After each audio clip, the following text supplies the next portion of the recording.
যে আজকে বামুই পূর্বগ্রাম পূর্ব দক্ষিণ সমাজ কল্যাণ সংস্থা একটা মাহফিলের আয়োজন করেছে, জান্নাতে বাগানের আয়োজন করেছে। কোরআন এবং হাদিসের আলোচনা চলবে, মিলাদ চলবে, মাহফিল চলবে, কোরআন তেলাওয়াত চলবে। ওই জায়গার মধ্যে আমার ভাই বাড়ি আছে, আমার ভাই আমার জন্য দোয়া করবে, মাহফিলে যাবে। যার সন্তান কবরে আছে, সন্তানগুলি বলবে আজকে আমার বাবা মাহফিলের মধ্যে যাবে। ভাই আফসোস করবে আমার ভাই মাহফিলে যাবে, চাচা আফসোস করবে আমার ভাতিজা যাবে।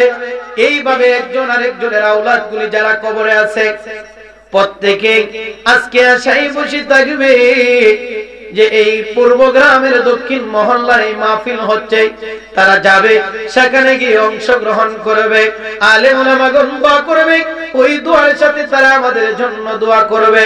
এই জন্য আমি আপনাদের কি বলি, যদিও এটা একটাই জায়গায় একটা কোণা দিয়ে মাহফিলটা হচ্ছে, আমি আশা করি এই এলাকার একটা ভাই বাবারও কেউ বসে থাকবেন না। আপনাদের আওলাদের কথা চিন্তা করে, আপনার ভাইয়ের কথা চিন্তা করে, বোনের কথা চিন্তা করে, আওলাদের কথা চিন্তা করে মাহফিলে আসে, মাহফিলে এসে বসে আর আপনার আওলাদ গুলার কথা স্মরণ করে করে দুইটা চৌকের পানি বালাইয়া আপনি বলেন মাবুদ গো আজকে আমি আসলাম, আমার ভাই দুনিয়ায় নাই, আমার বাবা দুনিয়ায় নাই, আমার মা দুনিয়ায় নাই, আমার বোন দুনিয়া নাই, আমার আওলাদ গুলি দুনিয়ায় নাই। আজকে এই পূর্বগ্রাম দক্ষিণ মহল্লার এই মাহফিলের উসিলায় আল্লাহ, আজকে এই মাহফিলের উসিলায় আমার ভাই বাবা আমার আওলাদের খবর রে জান্নাতের বাগান বানায়া দাও। জোরে বলি সুবহানাল্লাহ। করবে কি করবে না? আর জোরে বলেন করবে কি না? এই জন্য মাহফিল যেই জায়গায় হোক, যেই বাড়িতে মিলাদ হোক, সেই জায়গায় আপনারা যাবেন। কারণ একটা মানুষ আফসোস করে মাহফিলে যাতে কত নিয়ামত একমাত্র যিনি কবরে আছেন তিনিই বুঝতেছেন। কারণ আমরা গ্রাম্য ভাষায় বলি, মুরব্বীরা বলে যে দাঁত কাটতে দাঁতের মূল্য দেওয়া উচিত। আমি বিভিন্ন জায়গায় মাহফিলে গেলে এই কথাটা কিন্তু বলি যে আগে যখন মুরব্বীরা আমাদের সামনে দাঁত কাটতে দাঁতের মূল্য দেওয়ার কথাটা যখন বলতো, এটা আমরা উপলব্ধি করতে পারতাম না, বুঝতাম না যে আসলে এটা কি। তখন হাসি ঠাট্টা বেঁধে আমরা এগুলা মানে গ্রহণ করতাম না, ফালাইয়া দিতাম। কিন্তু যখন বুঝতে শিখলাম তখন মনে হচ্ছে আসলে তো দাঁত থাকতে দাঁতের মূল্য এটাই। মুরব্বীরা বুঝিয়েছেন, একটা বৃদ্ধ মানুষ যখন আমি তার সামনে যখন একটি উড়ি বীজ যখন সাবিয়ে খাইতে পারি, আর একটা লোক আফসোস করে, ওই লোকটা হচ্ছে একজন বৃদ্ধ লোক যে আমি একসময় খাইতে পারেছি এখন আর পারতেছি না। অর্থাৎ আগে তার যে শক্তিটা ছিল এখন তার ওই শক্তিটা নাই। বাবারা আমার, বন্ধুরা আমার, ঠিক এমন একটি সময় আপনি উপনীত হবেন, আপনি এখন যে শক্তিটা নিয়ে আজকের মাহফিলে আসতে পারেন কিন্তু ইচ্ছা করে আপনি আসেন নাই। আপনি মাহফিলে আসতে পারেন অহংকার করে আসেন নাই। আপনি মাহফিলে আসতে পারেন ইচ্ছাকৃতভাবে বন্ধু বান্ধব নিয়ে আড্ডায় দিচ্ছেন। এমন একটা সময় আপনি যখন বার্ধক্যে পৌঁছে যাবেন, আপনি ইচ্ছা করতেছেন যে দক্ষিণ সমাজ কল্যাণের মাহফিলে যাব, বাড়ি থেকে উঠে আসার মতো শক্তি আপনার আর নাই। আপনি আফসোস করবেন, হাইরে বিগত 24 সালে আমরা এই মাহফিলে গিয়েছিলাম, অথবা হয়েছিল যাইতে পারি নাই, আজকে আশা করতেছি অথচ যাইতে পারি নাই। কারণ তখন আপনার এই দেহের শক্তি থাকবে না, আপনার হাঁটার চলার কোনো ব্যবস্থা থাকবে না, আপনি বৃদ্ধ হয়ে যাবেন। কোন শীতের মধ্যে আপনি আসতে পারবেন না। আমরা যারা ইমাম সাহেব আছি আমরা দেখি অনেক সময় যখন ফজরের টাইম হয়, আমি নিজেও অনেক সময় যখন গত আপনার কালকের আগে আমি এক জায়গায় বহু দূরে মাহফিলে গেছিলাম। মাহফিল থেকে আসতে রাস্তার মধ্যে এত কুয়াশা, ড্রাইভার গাড়ি টানতে পারতেছে না। যখন আসলাম রাত 4:30 বেজে গেছে। এখন ওই মুহূর্তে আপনার বাড়ির মধ্যে যদি আপনি বলেন আপনার ঘরের মধ্যে আমাকে একটু গরম পানি করে দাও, আমি ওযু করে নামাজ পড়ব, সম্ভব। কিন্তু আমরা ইচ্ছা করলে সেটা বলতে পারি না। ওই কঠিন সময় দেখা যায় এত ঠান্ডা পানি দিয়ে ওযু করা লাগছে, কিন্তু তারপরেও হয়তো আমার শরীরে আজকে শক্তি আছে বিদায় আমি সেটা ধৈর্য ধারণ করতে পারবো বিদায় আমি এটা সহজেই নিয়েছি। কিন্তু যারা বৃদ্ধ হয়ে গেছে, যারা মুরব্বী হয়ে গেছে, তাদের পক্ষে এটা সম্ভব নয়। এই জন্য বাবারা আমার, বন্ধুরা আমার, আমি ওয়াজ করব কি, আমি আপনাদের এলাকারই সন্তান, আমি আপনারা দোয়া করেছেন। আমার মা বাবার বড় ইচ্ছা ছিল আমাকে যখন মাদ্রাসায় পড়ায়, আমার আম্মা বলেছিল আমি টাকা পয়সা আমার থাকুক বা না থাকুক, আমি যতক্ষণ পর্যন্ত তোমাকে আমি একটি স্থানে না পৌঁছাইতে পারবো ততক্ষণ পর্যন্ত আমি কষ্ট পরিশ্রম করব। আমার মা যখন শিশু ওয়ানে আমাকে ভর্তি করেছিল তখন মুফতি কি জিনিস সেটা উনি বুঝতে পারে নাই, তারপরেও বলেছে মুফতি না হওয়া পর্যন্ত তোমাকে পড়ালেখা আমি বাদ দিব না। আজকে লাখ লক্ষ খোদার দরবারে শুকর, আজকে অনেকের বাবা আছে মা নাই, অনেকের মা আছে বাবা নাই, আমারও তো এমন হতে পারতো, কিন্তু আল্লাহর পাকের দরবারে লক্ষ কোটি শুকর আমার মাও আছে বাবাও আছে এবং আমার মার আশা পূরণ হয়েছে। আমি যখন এই মুফতির সার্টিফিকেটটা যখন আমি পাইলাম তখন আমি নিজেকে ধন্য মনে করেছি। এইটা তাকাব্বুরি নয়, এটা অহংকার নয়, আমার মায়ের দোয়ার বরকতে যে আলেম ওলামাগণ দোয়া করে, মার দোয়া আল্লাহ কখনো বৃথা দেয় নাই। ঠিক এটা বাস্তবে আমার ক্ষেত্রে হয়েছে। আমার মাও বেঁচে আছে, বাবাও বেঁচে আছে, আমি মুফতিও হয়ে গেলাম, আমার ইলম যতটুকু আছে, কিন্তু আমি মানুষের কাছে নামদারি হয়ে গেলাম, এটা শুকরানা। বাবার আমার, বন্ধুরা আমার, আজকে আপনারা আছেন, একদিন থাকবেন না, আজকে আছেন, বাড়িতে থাকবেন, আসার শক্তি হবে না। এই জন্য আপনার সময় থাকতে সময়ের মূল্যটা দিতে হবে। কারণ এমন একটি পরিবেশে যখন হাসরের ময়দানে আপনাকে আমাকে উঠাবে তখন বুঝতে হবে ওই সময়টার মধ্যে মানুষ কত জায়গায় কতভাবে বিপদে পড়বে। কিয়ামতের নাম অনেক ভাবে দিয়েছে, এই দিবসটাকে অনেক ভাবে নাম দিয়েছে। এর মধ্যে একটি নাম দিয়েছে কিয়ামতের, একটি নাম দিয়েছে ইয়াউমুল জিদাল। এই ইয়াউমুল জিদাল মানে দোষারোপের দিবস। ইয়াউম মানে দিন, জিদাল মানে দোষারোপ। ওই সময় মানুষকে দুষবে না, ওই সময় তার রুহু তার দেহকে দুষবে। যদি বলি না সুবহানাল্লাহ, কথাগুলো একটু বুঝবেন কি কথা বলতেছি। আমরা কিন্তু দুনিয়াতে একটা সমস্যা হলে, পরিবারের সমস্যা হলে মা তার ছেলেকে দোষে, ছেলে তার বাবাকে দোষে, এইভাবে একজন আরেকজনকে আমরা দোষারোপ করি। কিন্তু ইয়াউমুল জিদাল এমন একটি দিবস, সেখানে মা তার সন্তানকে দোষবে না, সন্তান তার মাকে দোষবে না, ভাই তার ভাইকে দোষবে না। বাবার আমার, বন্ধুরা আমার, পর্দার মা বোনেরা, আপনারা যারা বাড়িতে আছেন একটু খেয়াল করুন, সেই দিন আপনার একজন আরেকজনকে দোষবে না। সেই দিন দুষবে আপনার এই দেহটা ও রুহটাকে দুষবে, আর রুহু দেহকে দুষবে। বাবার আমার, বন্ধুরা আমার, সেই দিন এমন একটা পরিস্থিতি শুরু হয়ে যাবে, ইয়াউমুল জিলাল, দোষারোপের দিবস। ওই সময় ভাই ভাইকে দুষবে না, মা তার সন্তানকে দুষবে না। বন্ধু, সেই দিন একজন আরেকজনকে দোষার সময় নাই। ওই সময় যখন আল্লাহ সুবহানাহু ওয়া তাআলা যখন আপনাকে শাস্তি দিতে হবে, শাস্তি যখন দেওয়ার জন্য যখন আপনাকে সিদ্ধান্ত করবে, ওই সময় দেহে ডাক দিয়ে বলবে, বারে লাগি আমাকে কেন শাস্তি দিবেন, আমার তো কোনো দোষ নাই, আমার তো কোনো দোষ নাই। তো দোষ কার? কই মাবুদ, দোষ হচ্ছে রূহুর। আর রূহ ডাক দিয়ে বলবে, বারে লাগি দোষ তো আমার নয়, দোষ হচ্ছে দেহর। যদি বলি না আল্লাহু আকবার। কি এমন খেলা দেখেন তো, দেহে রুহুরে দোষে আর রুহু দেহের দোষে, একজন আরেকজনকে দেখুন এই ভাবে দোষারোপ করবে। এখন এটার ফয়সালা আল্লাহ দিবে। কিভাবে দিবে? আল্লাহ ওই সময় রুহুদেরকে বলবে, এই থামো তোমরা। একটি एग्जांपल দিবে। एग्जांपल কি? রুহে এবং দেহকে বলবে, এই যে বাগান, একটা বাগান, এই বাগানের পাশে দুইজন লোক, একজন লোক হচ্ছে অন্ধ, আরেকজন লোক হচ্ছে ল্যাংড়া। দুইজনের দুইটা সমস্যা, কথা বলেন ঠিক কিনা? আপনারা আমার কথা বুঝতেছেন নি? দুইজন, একজন চোখে দেখে না, আরেকজন পায়ে হাঁটতে পারে না। এখন বাগানের ভিতরে যাইতে হলে অন্ধ যদি যাইতে হয় তাহলে যে দেখে উনি তাকে সাহায্য করতে হবে, কথা বলেন ঠিক কিনা? আর ওই ল্যাংড়া ব্যক্তি সে হাঁটতে পারে না, তবে দেখতে পারে, তাকে সাহায্য করে নিতে হবে। আল্লাহ রূহ এবং দেহকে ফয়সালা দিচ্ছে। গভীর খেয়াল করুন, আল্লাহ রাব্বুল আলামিন সেই দিন রূহ এবং দেহের সমস্যার সমাধান দিয়ে বলবে, এ রূহ শুনো, এ দেহ শুনো, তোমরা মারামারি কাটাকাটি দোষারোপ করার সময় নাই। ল্যাংড়া তো হাঁটতে পারে না, অন্ধ তো চোখে দেখতে পারে না।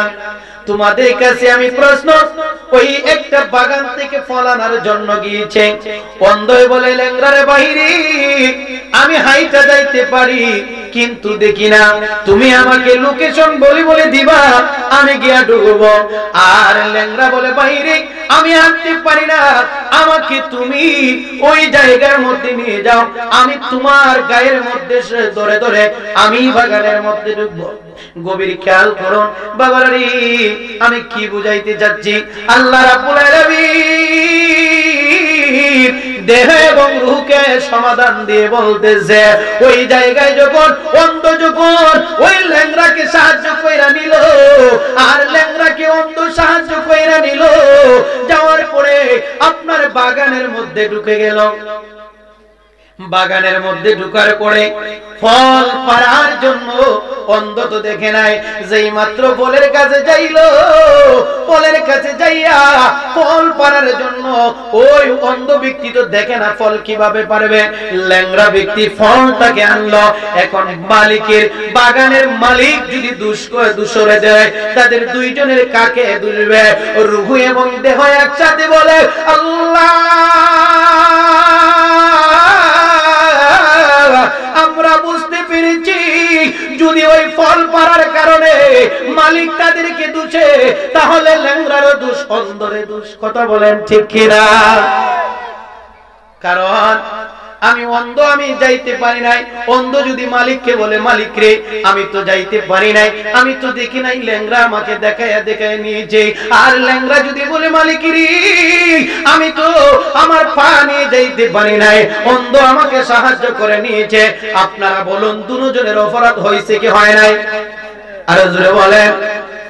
ও আমার বামুই গ্রামের বাবারা, ভাইয়েরা, বন্ধুরা, একটু মনোযোগ দিয়ে শোনো।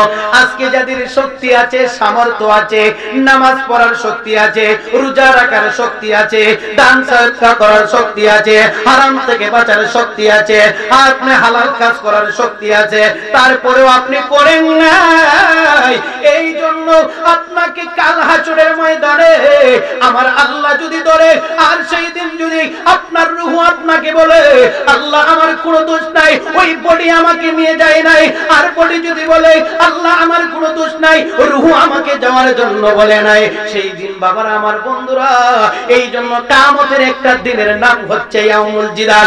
ওই দিন যখন দেহ আবার রূহ যখন মারামারি করবে, তারপরেও আল্লাহ তো কোরআনের মধ্যে বলে দিয়েছে, সূরা ইয়াসিনের মধ্যে বলে দিয়েছে, আল্লাহ পাক বলেন যে ওই দিন মানুষ একজন আরেকজনের বিরুদ্ধে সাক্ষ্য দেওয়ার সময় নাই।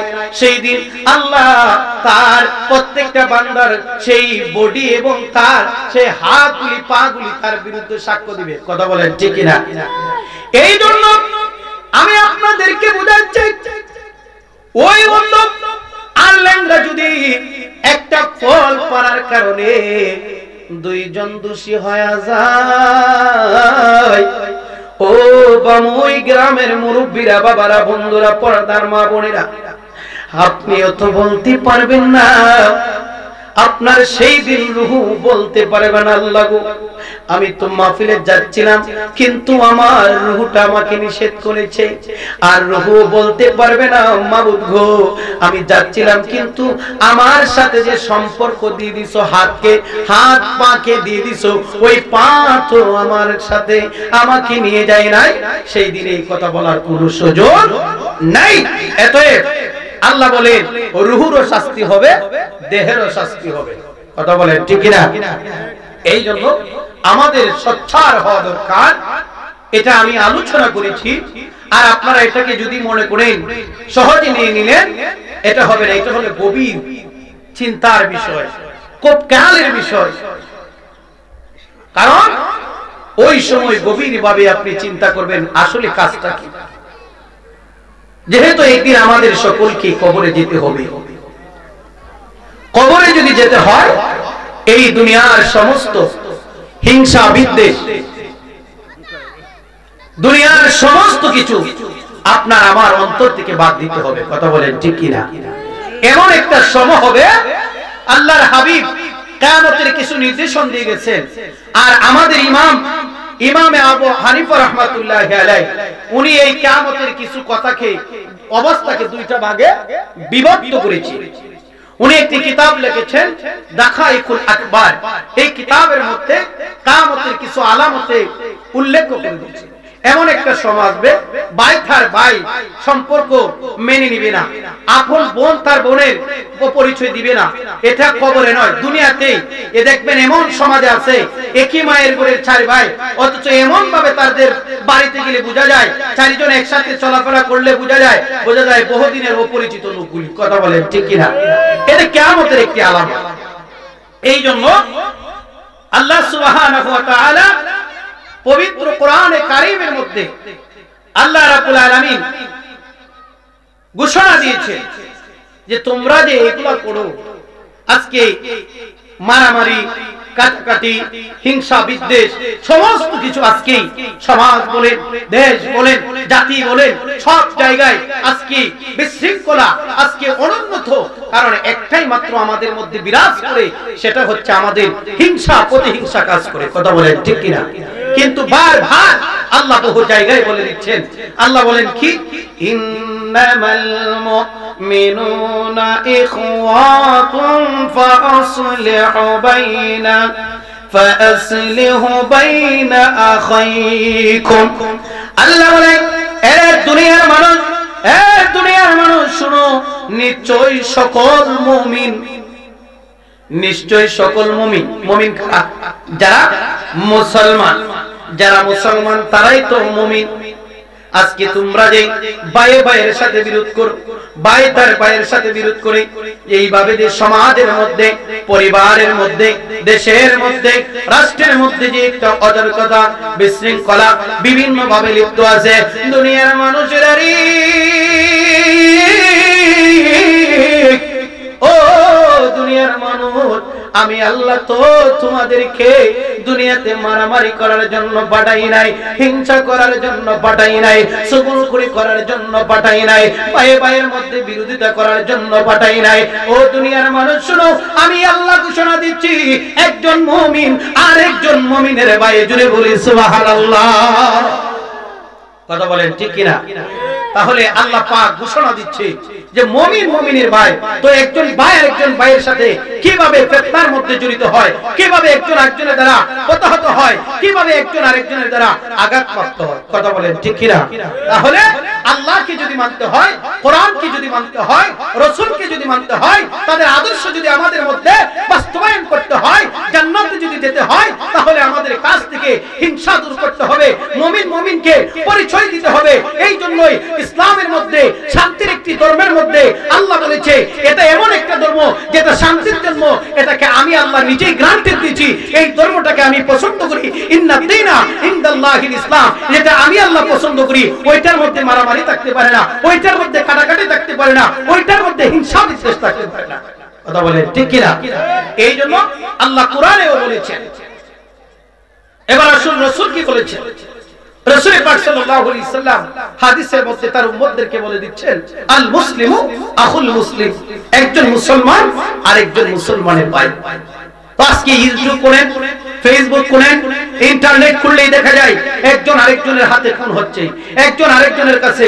স্বামী তার স্ত্রীর কাছে নিরাপদ নাই, স্ত্রী তার স্বামীর কাছে নিরাপদ নাই, আজকে ভাই তার ভাইয়ের কাছে নিরাপদ নাই, ভাই তার ভাইয়ের কাছে নিরাপদ নাই, ভাই তার চাচার কাছে নিরাপদ নাই, চাচা তার ভাইয়ের কাছে নিরাপদ নাই। আত্মীয়তার বন্ধনের মধ্যে এমন একটা ফাটল ধরেছে, আত্মীয়তার মধ্যে এমন একটা দূরত্ব রয়েছে, অথচ রাসূল বলেছেন যার মধ্যে আত্মীয়তা ছিন্ন করবে সে জাহান্নামের অন্তর্ভুক্ত। তো আপনি নামাজ পড়লেন, রোজা রাখলেন, রাসূলের আদর্শ আপনি মানেন নাই, তা হবে। এই জন্য একজন মুমিনের দায়িত্ব হচ্ছে সবকিছু তার মধ্যে পুঙ্খানুপুঙ্খানুভাবে আদর্শগুলি বাস্তবায়ন করতে হবে। আর যখন আপনি এই আদর্শকে বুকে ধারণ করতে পারবেন তখনই আপনি সাকসেস হতে পারবেন। এই জন্য বাবার আমার, বন্ধুরা আমার, আমি আপনাদের এলাকার সন্তান, আমার এটা এলাকার পাশাপাশি এটা আমার বাড়ির মাহফিল। আমি এখানে আলোচনা করলেও যা, না করলে তো সবাই আমাকে আপনারা চেনেন। আমি বহু জায়গায় আপনাদের দোয়ায় মোটামুটি আলোচনা করি, বিভিন্ন দেশে গিয়ে। তো আপনারা দোয়া করবেন যাতে আরো বেশি বেশি করে, যেহেতু আল্লাহ পাক ইসলামের খেদমতে আমাদেরকে কবুল করেছেন, আমরা যেন বিভিন্ন জায়গায় ইসলামের বাণীগুলি, দুই কথা কোরআন এবং হাদিসের কথা মানুষের কাছে বলে দিতে পারি। আমি আরেকটু বুঝলাম, আমি যখন হযরত শাহ সুলেমান ফতেগাজী বাগদাদী রাহমাতুল্লাহি আলাইহি ওনার সেই মাজার মসজিদের মধ্যে যখন দায়িত্ব নিলাম, তখন সেখানে দেখলাম আসলে আমরা তো দুনিয়ার মধ্যে দল দৌলত, মারামারি, কাটাকাটি, হিংসা বিদ্বেষে আছি, কিন্তু আমি বাস্তবিক আমার চোখে দেখি, আমি যখন ফজরের টাইমে নামাজে যাই, আমার দেখা যায় মাজারের সামনে এই কনকনে শীতের মধ্যে উত্তপ্ত সেই প্রচন্ড শীতের কুয়াশা পড়তেছে, আমরা বাড়িতে চলে যাব, লেপ তুষক গায়ে দিয়ে গিয়ে আমরা আরামে ঘুমাইবো। অথচ আমি যখন মসজিদে ঢুকি, আমার সিঁড়ির নিচে দেখা যায় এক পাগল, সে খালি গায়ে পড়ে আছে, সারা রাত এখানে এসে কাটাচ্ছে। গভীর চিন্তা করুন, এইগুলা দেখার বিষয় মানে হাতটা সার্ভিস নয়। এইগুলা দেখে নিজেকে একটু উপলব্ধি করুন, আজকে আপনি কোথায় আছেন, আল্লাহ আপনাকে কোথায় রেখেছে। আর ওই পাগল আজকে দেখা যায় গাছতলায়, বাসতলায়, রেল লাইনে কত পাগলগুলি পড়ে আছে, তাদের নিজের আরাম, আয়ের শান্তি সুখ তারা তো এটা চিন্তা করে নাই। কিন্তু আল্লাহ পাক আমাদেরকে এত শান্তি সুখে রেখেছেন, তারপরেও যদি আল্লাহর দরবারে আমরা যদি আরজি করি, মাবুদ নামাজ পড়তে পারি নাই, মাবুদ রোজা রাখতে পারি নাই, তাহলে কি হয়? এই জন্য আমি আপনাদেরকে অনুরোধ করব, আজকে রজব মাস চলতেছে, এই মাসটা রজব চলতেছে, রজবের পরেই আমাদের সামনে শাবান, রমজান, সম্মানিত মাসগুলি আমাদের চলতেছে। আমরা কয়জন ওই দিকে আছি?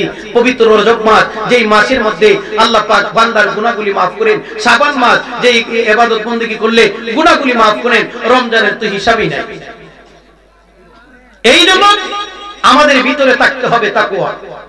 আল্লাহ পাক বহু জায়গায় সূরা নিসার মধ্যে আল্লাহ পাক বলেন, ইয়া আইয়ুহান নাস, হে মানুষ, ইত্তাকুল্লাহ, তোমরা আমি আল্লাহকে ভয় করো। কেন ভয় করো? তোমাদেরকে আমি একটা আত্মা থেকে তৈরি করেছি, যাতে করে সুন্দরভাবে সমাজ বলেন, দেশ বলেন, গ্রাম বলেন। আজকে দেখেন যেই গ্রামের মধ্যে মারামারি, ওই গ্রাম শান্তিতে নাই। যেই গ্রামের মধ্যে হিংসা, সেই গ্রাম শান্তিতে নাই। যেই গ্রামের মধ্যে হারাম কাজে লিপ্ত, সেই গ্রাম শান্তিতে নাই। আমরা যেন আমাদের কোরআন এবং সুন্নাহ মোতাবেক আমরা আমাদের নিজের জীবন গঠন করতে পারি, আমরা যেন আমাদের আখলাককে সুন্দরভাবে গঠন করতে পারি।